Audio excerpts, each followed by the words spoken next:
Ven. ¡Comida! ¡No! ¡Comida y agua!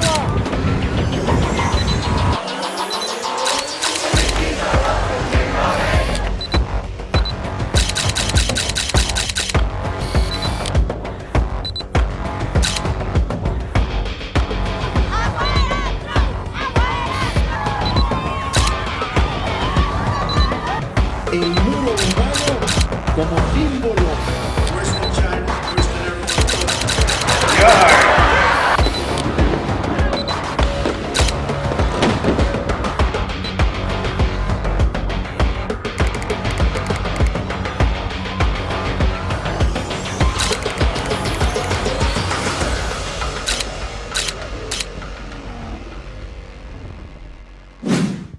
Para elaborar el programa de esta semana, retornamos a la frontera entre los Estados Unidos y México, más exactamente a las ciudades de El Paso, en el estado de Texas, y Juárez, en Chihuahua. Es precisamente aquí donde se realiza el evento humanitario denominado Abrazos, no Muros. Ese sector de la frontera entre los Estados Unidos y México fue testigo nuevamente del breve pero emotivo reencuentro entre las familias que están separadas por disposiciones inmigratorias de las autoridades estadounidenses. Esta reunión se hace con la intención de que las familias puedan reencontrarse después de largos años de alejamiento debido a las condiciones en que residen en los Estados Unidos, así como también para que el gobierno tome conciencia y entienda que cada vez se hace más necesaria la prometida reforma migratoria y no a la construcción de muros. El evento, que dura solamente 180 segundos, tiene el tema Abrazos, no muros, y contó con la supervisión del personal de la aduana y de la patrulla fronteriza que se sensibiliza con las familias, muchas de las cuales no se ven hace más de 10 años.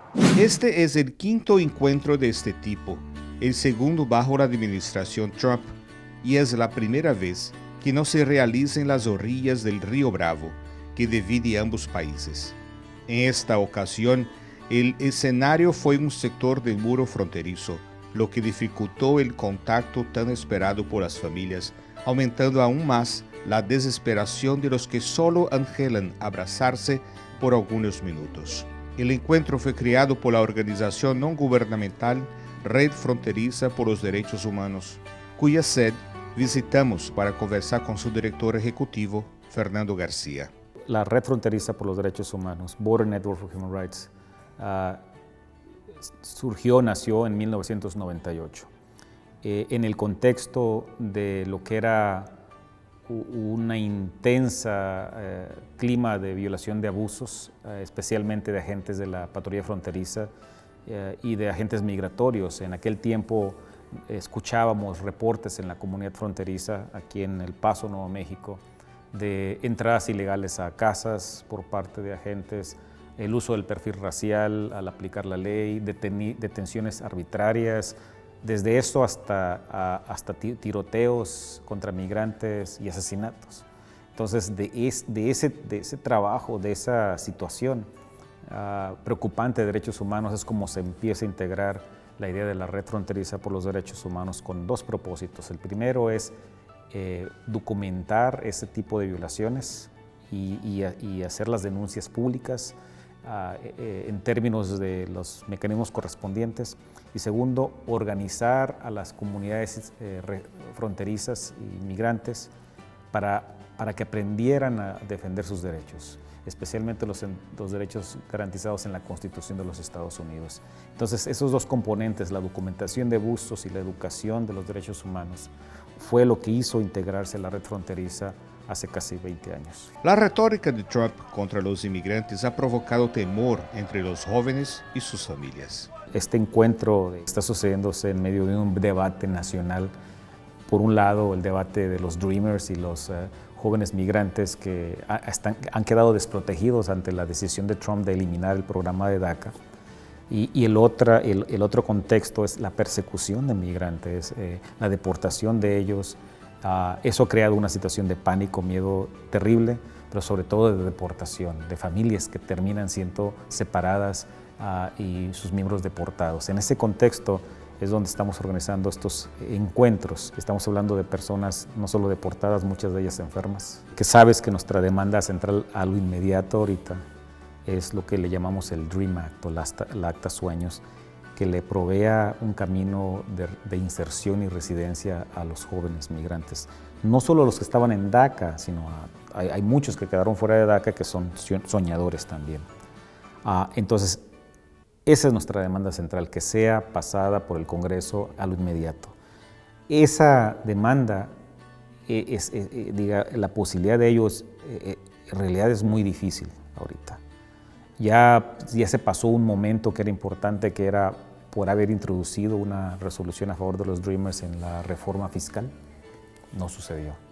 El siguiente momento va a ser el presupuesto, la aprobación del presupuesto, que tiene 2 semanas de extensión, y lo que se está peleando, nosotros estamos diciendo a los demócratas y a los republicanos que incluyan el Dream Act o algo parecido dentro del Congreso, para darle una solución a estos jóvenes que han quedado desprotegidos esencialmente y que están ahorita ya expuestos a la deportación.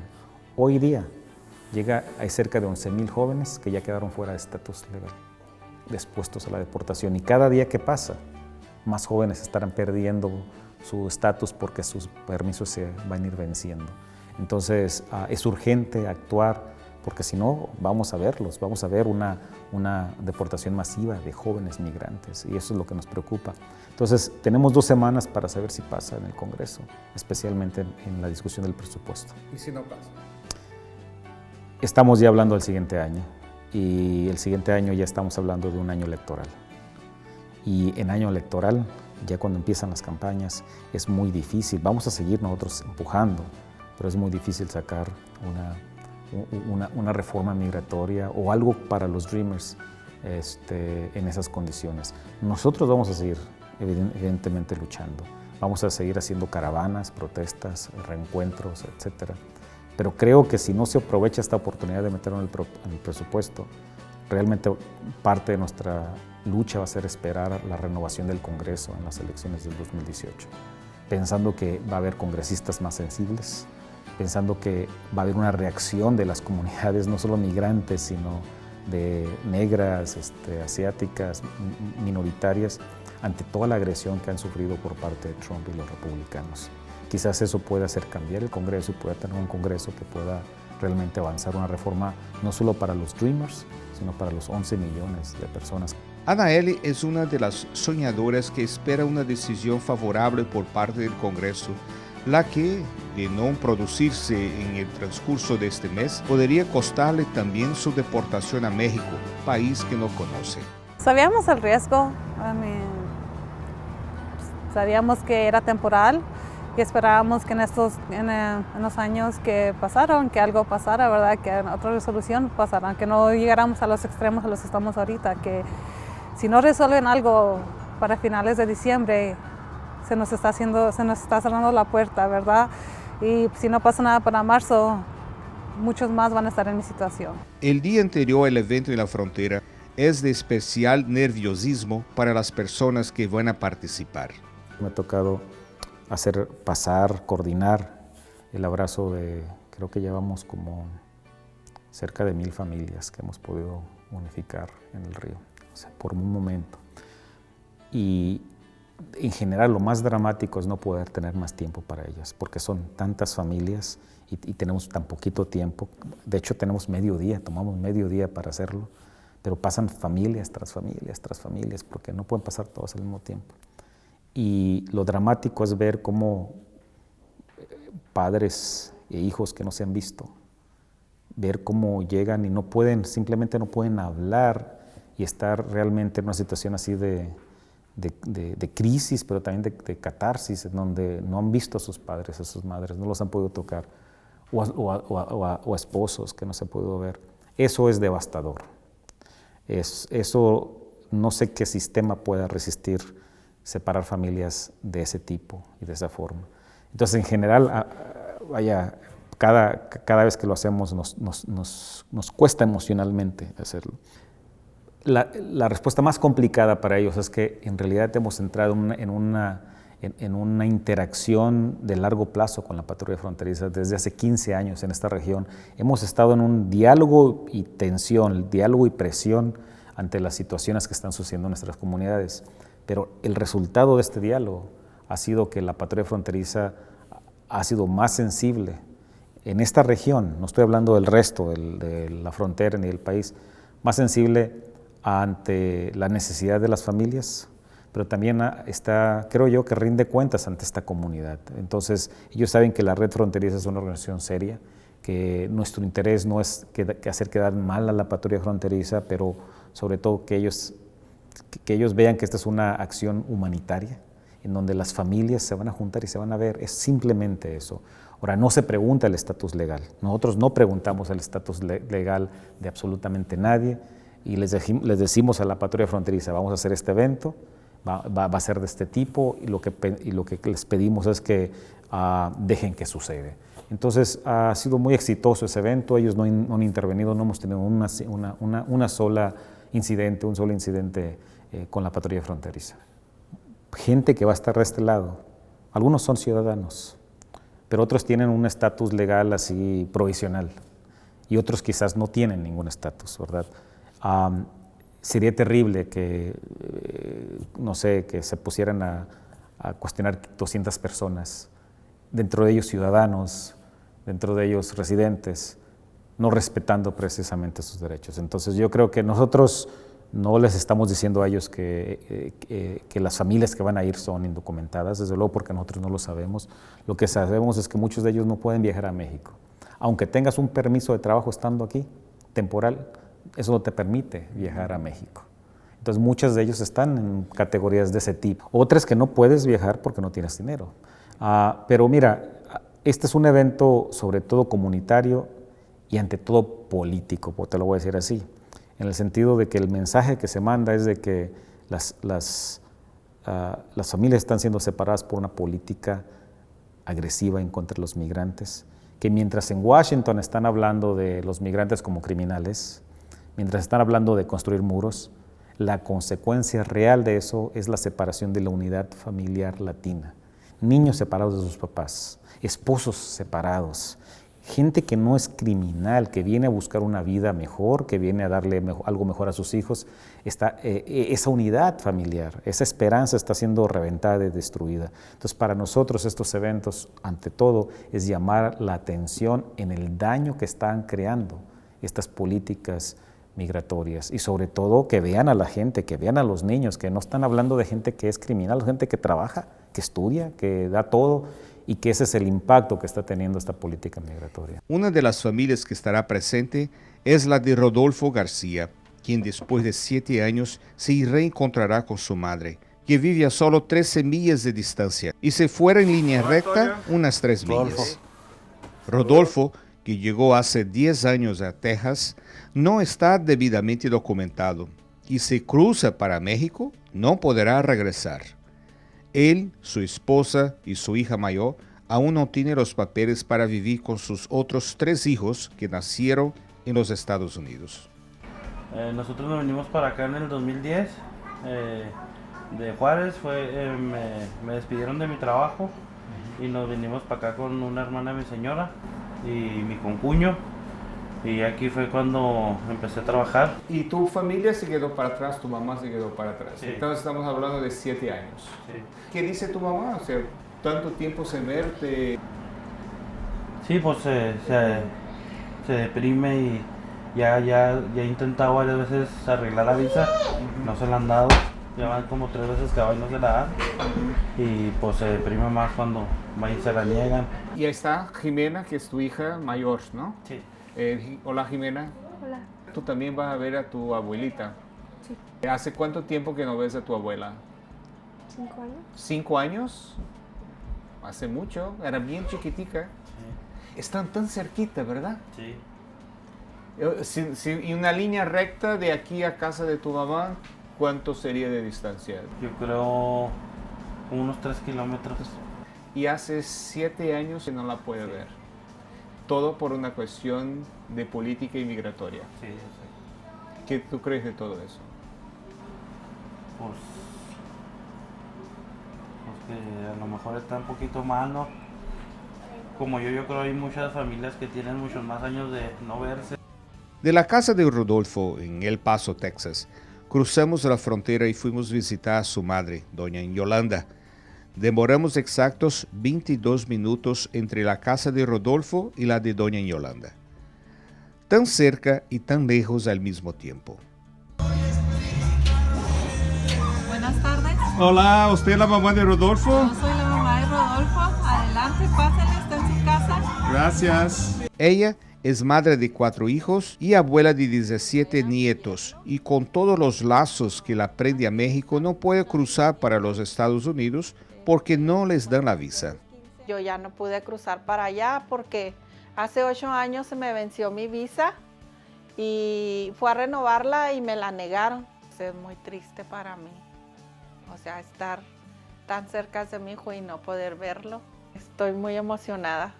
Sí. Muy emocionada estoy que lo voy a volver a ver, abrazarlo y decirle cuánto lo amo. Al día siguiente salimos muy temprano de El Paso, otra vez con destino al punto de encuentro, mientras otro equipo se quedaba ahí para acompañar el evento y tener las dos perspectivas. Al llegar, pudimos ver de cerca una parte del polémico muro fronterizo recientemente erguido por el gobierno de Estados Unidos en la frontera con México. El refuerzo de la protección de la frontera sur de Estados Unidos se ha transformado en un verdadero caballo de batalla para el presidente Trump, quien ya inició los trámites para construir un muro a lo largo de los territorios que separan este país con México.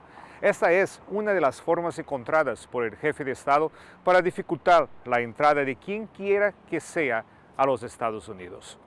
Una familia, cualquier familia normal, en cualquier otro día que se acerca a ese cerco, llega la migra, ¿verdad?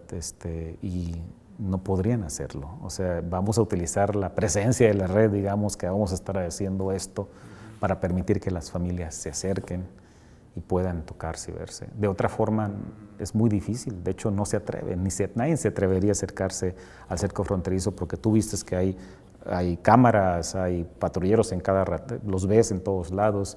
Es una zona que ellos le llaman zona de seguridad.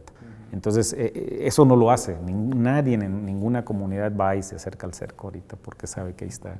Especialmente si no tienes documentos, no puedes hacer eso. Entonces, como yo te digo, no pedimos documentos, pero evidentemente mucha de la gente que va a estar ahí, pues es porque no puede cruzar al otro lado, porque tiene algún impedimento en ir a México, porque no tiene documentos, porque tiene algún permiso que nomás es para circular dentro de Estados Unidos o por cuestiones también financieras, ¿no? Mientras esperaba el inicio del trascendental encuentro, pude imaginarme desde el otro lado lo que debe pasar por la mente de los que no pueden tocar físicamente y la impotencia para mantener una familia unida. Muchos pueden preguntarse, ¿por qué no regresan y viven en México? Para los que piensan de esta forma, les lanzo una pregunta. ¿Dejarían ustedes un empleo que les da las condiciones para mantener y dar una vida mejor a los que se quedaron o fueron deportados para México? ¿Sacrificarían la salud, la educación y el bienestar de sus hijos? Poco a poco las familias llegan haciendo los primeros gestos con sus manos para los que están al otro lado del muro infame. La ansiedad y el nerviosismo crecen. Rodolfo de un lado y su madre del otro no escondían la ansiedad. Ya no podían esperar más. Los minutos se transformaban en largas horas, pero había que resistir un tiempito más. Los saludos y gritos de un lado y del otro aumentaban. Las emociones también. Encontramos a Sophie, que descubrió a su abuelita en medio de la gente y antes que llegara el momento de abrazarla, gritaba feliz del lado de México, lo mismo que hacía su abuela del lado estadounidense. La familia de Rodolfo también vio luego a su hijo que estaba al otro lado. El saludo fue efusivo, faltaban solamente el abrazo. Cuando por fin se dio inicio al reencuentro de las familias, todos salieron con prisa. Nadie quería perder ninguno de los 180 segundos que tendrían para fundir sus cuerpos en este ansiado abrazo. Fueron momentos de intensa emoción. Solo quien estaba ahí podía sentir las emociones que se mezclaban en el ambiente. alegría por reencontrar a sus seres más queridos, junto a una profunda tristeza por la brevedad del instante sublime. Todo eso aliado a la desconfianza para con las autoridades y el repudio a la política inmigratoria. Muchos solo se abrazaban y permanecían en silencio. Es claro, en momentos como este sobran las palabras. Lo que ellos querían era estar unidos, lo más unidos posible, aunque fuese por escasos minutos. Otros solamente se limitaban a tocarse, como si dudasen que ese momento estuviese ocurriendo, pero estaban ahí nuevamente juntos para mitigar la nostalgia y el dolor y una separación forzada. Entre ellos estaba Javier, que hace 14 años no veía a su padre. Lo conoció aquí, entre estos muros. Su papá trajo a las hermanas de Javier, que no cabían en sí de felicidad. Fue un encuentro emocionante, emotivo y dramático. Tanto es que solo atinaban a mirarse. Pude ver cómo a través de los barrotes de metal y ante la presencia vigilante de las autoridades migratorias estadounidenses, un padre y un hijo se encontraban por la primera vez cara a cara. Fueron muchas las lágrimas derramadas y risas nerviosas de felicidad. Finalmente, podían convivir por algunos instantes con sus seres queridos. Llegó también la hora en que Rodolfo y su madre se reencontraron después de 7 años. Otro instante de profunda emotividad.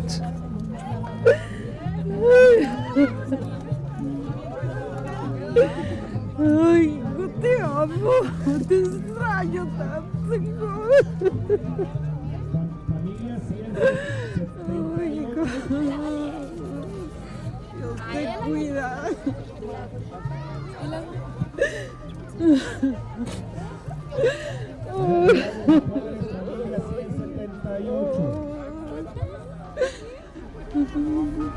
Al igual que Rodolfo y Yolanda, muchas otras familias consiguieron abrazarse, conversar o simplemente observar sus rostros de cerca después de largos años. Emocionante, conocí a mi nieta que no conocía. Ajá. Ya todos mis nietos, mi nieta la mayor está muy grande, muy bonita. Mi hijo, Sí. mi hijo también Es está, mucha emoción, ¿no? está muy bien, gracias a Dios. Mucha emoción. Todavía no lo puedo creer. Es un sentimiento que hay No como puedo describir. creer, no puedo creer, no lo puedo explicar. Haber vuelto a ver a mi hijo. Pude tocar. Pude tocarlo. No tanto abrazar porque... Jalarle las orejas, Hijas. darle sus cachetadas. Muy emocionada estoy. Estuvo muy emocionante y pues me hubiera haber gustado abrazar a todos, que no estuviera el muro y pues la verdad muy emocionado por eventos así como este. Mira, sobre todo ellos nos felicitan por haber hecho ese evento. Y en realidad nosotros no esperamos eso, pero lo que yo sí veo es que salen con un sentido, unos sentimientos mixtos.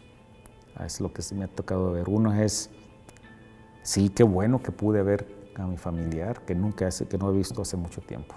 Qué bueno que tuve esta oportunidad.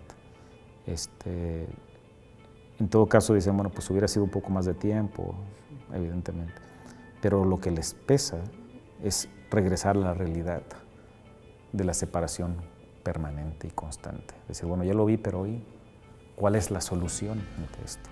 Y ahí es donde nosotros les explicamos que con cada uno de estos eventos, cada abrazo está mandando un mensaje, no solo a Trump, ni al Congreso, sino un mensaje a la sociedad, tanto de Estados Unidos como al resto de las sociedades latinoamericanas, de que esta no es una forma de tratar familias, de que los problemas migratorios, si es que son problemas, no se pueden resolver así, de que las familias que vienen a Estados Unidos vienen buscando una mejor vida, que no son criminales, que vienen a trabajar muy duro en el campo, en la construcción, en el sector de la salud, de los servicios, y que la mayor parte de nuestras familias viene a darlo todo a esto que se llama América, que se llama los Estados Unidos de América, que tiene una tradición y su historia es de ser construido por migrantes. El problema es que ahorita los migrantes que vienen del sur, a los migrantes que venimos de México, Centroamérica, Sudamérica, como somos migrantes diferentes, digamos, de color, nos dicen ellos, pues hay una actitud diferente. Nos tratan con mano dura, nos militarizan esta frontera, nos dicen que somos un problema de seguridad nacional, cuando en realidad nada de eso es real, y eso es nomás parte del racismo original que todavía existe dentro de la sociedad de Estados Unidos. De acuerdo a cifras del Pew Research Center, se estima que en los Estados Unidos viven unos 11 millones de indocumentados, de los cuales 5.6 millones son mexicanos que emigraron obligados por la necesidad de encontrar un trabajo que les permita subsistir y enviar dinero a sus familias. Si bien algunos de ellos ya legalizaron su situación, muchos pasan años sin ver a los suyos, pues temen salir de los Estados Unidos y no poder reingresar o perder sus derechos. Para sus familiares es prácticamente imposible obtener una visa para visitantes. Estos dramáticos encuentros, que duran solamente 3 minutos, ocurren de forma regular a cada año y sirven para que muchos de ellos, entre lágrimas y cansados por la angustiosa espera, puedan abrazarse, pedir perdón y renovar promesas. Pero, por sobre todo, para manifestar su amor.